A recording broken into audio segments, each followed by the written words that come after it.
Alright you guys, welcome back in. My name is Sai, and today we are going to go through the One Piece live action trailer, break it down scene by scene, and catch any Easter eggs that you might have missed the first time around. Real quick, but just a reminder that since this is a live action adaptation of a manga, I'm not expecting everything to be translated one-to-one, so I wouldn't be surprised if there are some Netflix original scenes here.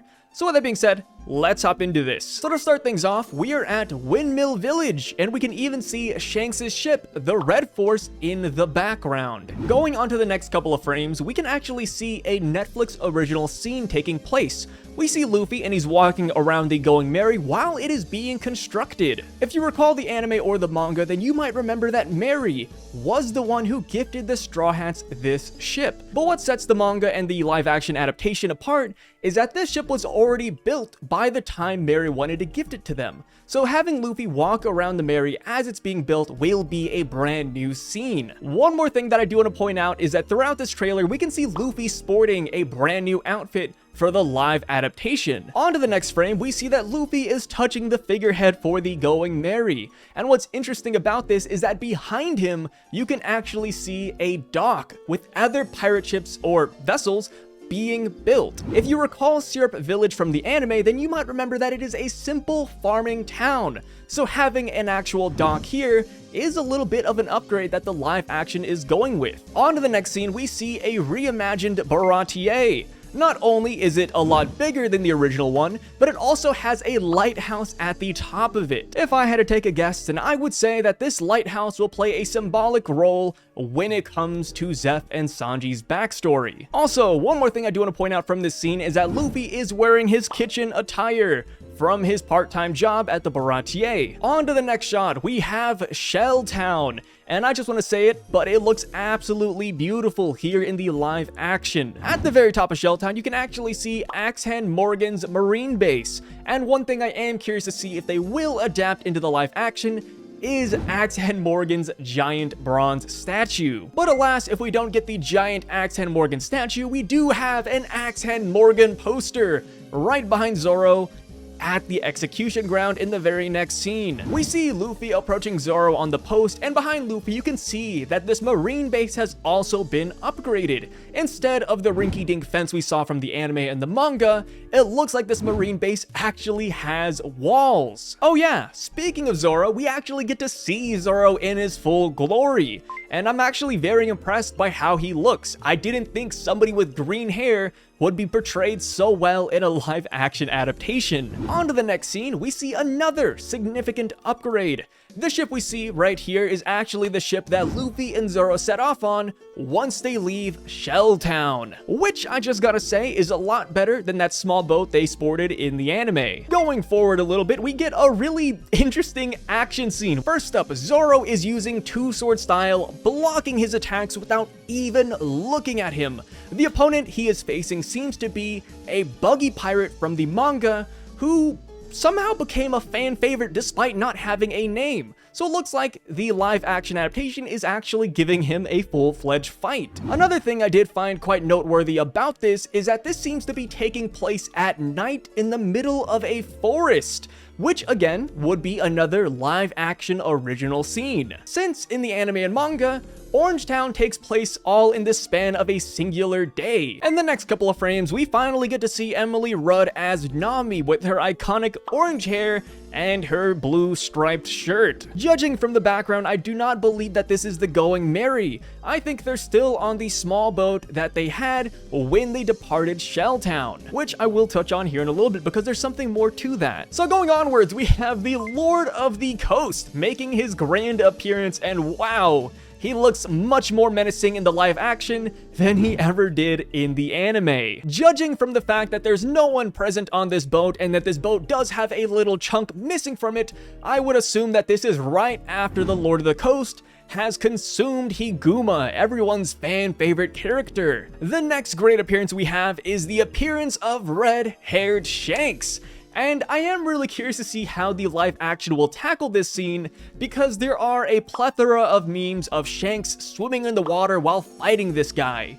So I do wonder, based on how stable he is in this shot, if he's simply standing on the boat instead. Coming up next, we finally have the first appearance of the Miss Love Duck, which is the ship captained by Alvida. The scene we're witnessing right here is where the Miss Love Duck is attacking a random cruise ship, and this is also where Luffy happens to make his grand debut. And not to mention, if you look closely, you can even see Luffy's barrel floating towards them. Next up, we have everybody's favorite Buggy the Clown making his debut. And wow, they went full Joker on his design. If you can look at the background, you can actually see that we are inside Buggy's big top. And since he is looking down on us, or the audience, this is probably when Luffy is encaged within Buggy's cell. The next scene is kind of interesting because we have Zoro and Nami having a spat about not being a part of Luffy's crew yet, which is fascinating since in the manga and anime, Zoro becomes a part of Luffy's crew and dedicates himself to him right when Luffy saves him from Shelltown. So it looks like the live action is putting a small little twist on the timeline of events. The next thing we see is a cannonball being shot from the HQ-3, which, if you remember, just so happens to be Garp's battleship. And I am curious to see what story he's going to follow. Perhaps this is following the cover story, where Garp picks up Axe and Morgan, Kobe, and Helmeppo,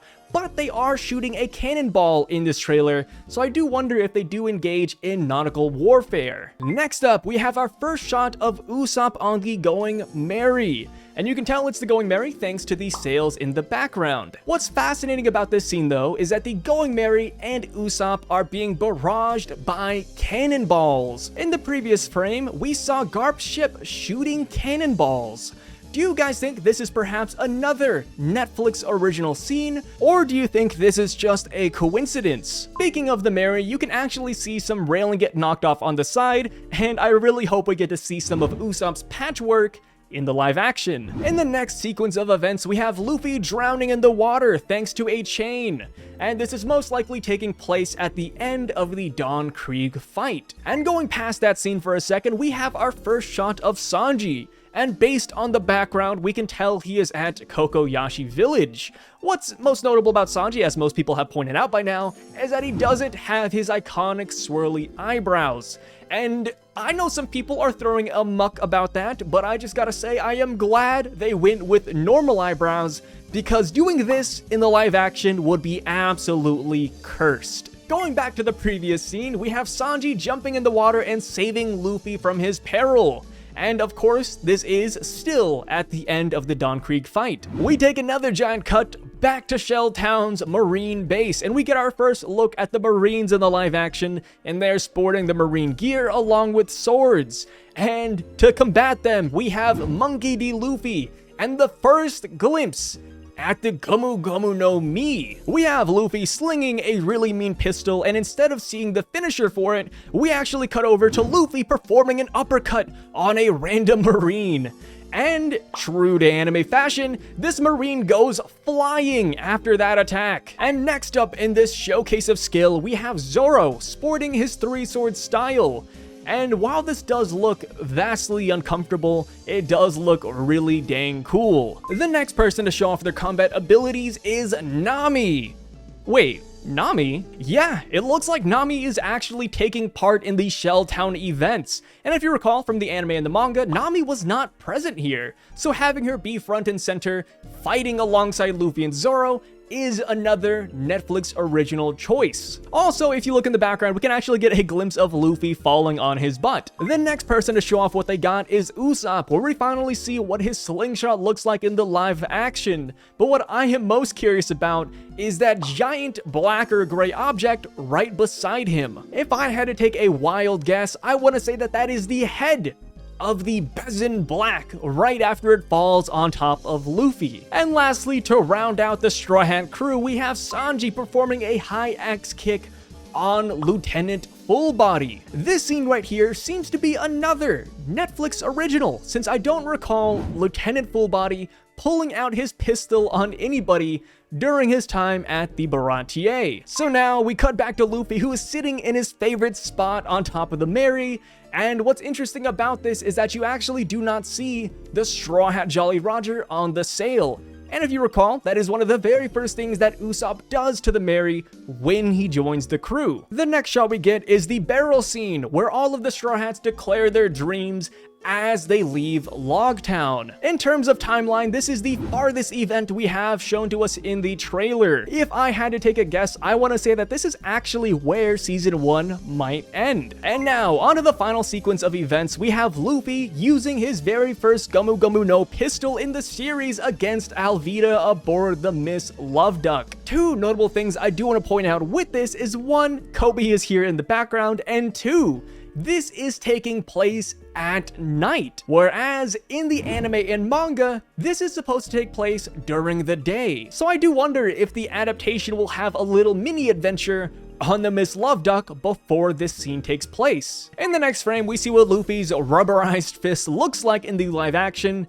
And yeah, it looks very rubbery. And not just that, but you can actually see that the ship is on fire and that the crew is in the background watching Luffy fight Alvida. Oh yeah, speaking of her, we actually get to see Alvida right before she gets the lights knocked out of her. And now that brings us to our final scene, where we see Luffy and Zoro throwing one-liners at each other. And we actually see what Luffy looks like when his straw hat is strapped on tight. And that is where Netflix ends its trailer, with the release date of the series being August 31st, which is not too far away. Alright, so now I want to give my personal opinions on what I think of this trailer. So, I went into this with zero expectations. I have not seen one single good live action adaptation of any anime or manga in my entire life. And I just gotta say it right here, but this 1 minute trailer we got looks pretty decent. But it hasn't sold me yet. I am staying optimistic, but cautiously optimistic. From what I've been reading online, some people are weary about the changes that Netflix is making to the series and the story. But I would argue that all of these changes might be for the best, because one, not only is Oda working alongside the live action adaptation, but when you think of the grand scope of it and how they only have 8 episodes and they have to get all the way up to the barrel scene, which is post Logtown, it's like, yeah, they have a lot of ground to cover in not a lot of time. So personally, I'm really open to any changes they want to make. So as far as the actors that play the Straw Hats, I think they all look pretty decent. But out of all of them, I think Zoro and Usopp stand out head and shoulders above the rest in terms of portrayal and just appearance. I think Nami, Luffy, and Sanji look decent, but they do have that anime feel to them. I can't explain it, but whenever they showed up in this trailer, it just kind of screamed anime to me. You know, theoretically, Zoro should be doing the same since he has green hair and 3 swords, but I don't know, he just fit really well. Oh yeah, another character I would have loved to see in this trailer would have been Arlong and the boys. Because the minute we hit Kokoyashi Village, we're gonna have a lot of fishmen rolling around. And whew, that is gonna be a hurdle. I do not envy the Netflix CGI team. Speaking of CGI, Luffy's elasticity, his rubber properties. I think they look okay. I wasn't a huge fan of it, but when you really think about it, maybe this is copium, but there aren't really many ways to make Luffy's stretchy fists look good.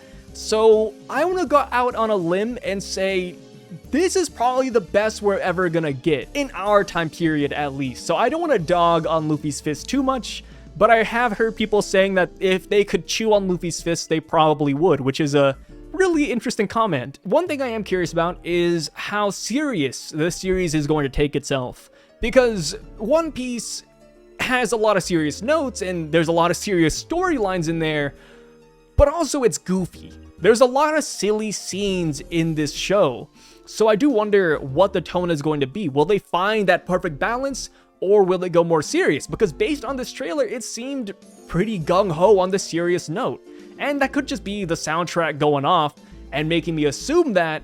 But yeah, also, the soundtrack. It looks like the Netflix adaptation is going with its original soundtrack rather than the OG, which I think is fine. I feel like since this is a live action, we will have to differentiate ourselves somehow. So if the music department doesn't bring in any of the anime songs, I think that's fine. I think the one thing I am looking forward to the most in this entire series is Don Krieg. He is one of my favorite characters from the East Blue Saga, and I really hope, I'm praying that they do him justice. I know some people are saying that this character right here that we saw Lieutenant Fullbody pointing a pistol at might be Don Krieg, but that wasn't in the anime, so I'm not too sure yet. But hey, if it's Don Krieg, then he didn't need Sanji's help whatsoever. So yeah, like I said, I am cautiously optimistic about it. This 1 minute trailer we got is decent, but let's just hope the final show that comes out on August 31st is actually good. Because I've been saying this time and time again, if this show is good, it's just gonna be another day for One Piece fans. But if it is bad, whew, we are going to be living among memes, and we don't want that. I dabble in the One Piece community. The last thing I want is to walk outside, say I like One Piece, and then have somebody laugh at me because of the live action adaptation. I hope it is good. But with that being said, please let me know your thoughts about this trailer down below, and let me know what was your favorite Easter egg shown from this trailer. And if you want to keep up to date with the One Piece live action and One Piece manga, please consider subscribing and liking this video. I would really freaking appreciate it. And of course, when the actual show comes out on August 31st, I will be doing little breakdowns of every single episode, so stay tuned for that. And yeah, my name is Sai, and I'm signing out. Peace.